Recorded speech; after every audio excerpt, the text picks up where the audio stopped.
ఉత్కంఠభరితంగా జరిగిన India versus England semifinal మ్యాచ్లో టీమిండియా 7 పరుగుల తేడాతో విక్టరీని నమోదు చేసుకుంది. ఈ మ్యాచ్లో రెండు టీంలు కలిపి 42 ఫోర్లు, 27 సిక్సర్లతో బౌండరీల వర్షం కురిపించారని చెప్పుకోవాలి. ముఖ్యంగా సంజూ శాంసన్ వెస్టిండీస్ పైన ఎక్కడైతే ఆపాడో అక్కడి నుండే మళ్లీ మొదలుపెట్టాడు అన్నట్టు బ్యాటింగ్ చేశాడు. కేవలం 42 బంతుల్లో 89 పరుగులు చేసి అవుటయ్యాడు. అందులో 8 ఫోర్లు, 7 సిక్సర్లు ఉన్నాయి.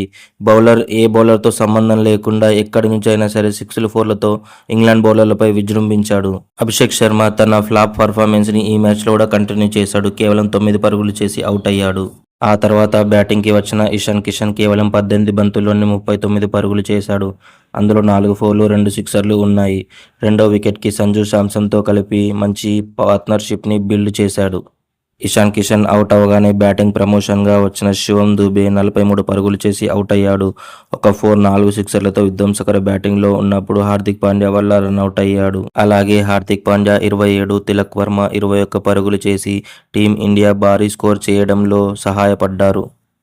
254 పరుగుల భారీ లక్ష్యంతో చేజింగ్కి దిగిన ఇంగ్లాండ్ జట్టు వీరోచితంగా పోరాడి కేవలం 246 పరుగులు మాత్రమే చేయగలిగింది. అందులో జాకబ్ బెథాల్ 105 పరుగులు చేశాడు. కేవలం 48 బంతుల్లోనే 8 ఫోర్లు, 7 సిక్సర్లతో విజృంభించాడని చెప్పుకోవాలి. ఒకవేళ జాకబ్ బెథాల్ గనక చివరి వరకు ఉండుంటే ఇంగ్లాండ్ విజయం ఈజీగా అయ్యేది. అద్భుతమైన బౌలింగ్ చేసిన జస్ప్రీత్ బుమ్రా కేవలం 4 ఓవర్లలో 33 పరుగులు ఇచ్చి ఒక వికెట్ తీయగలిగాడు.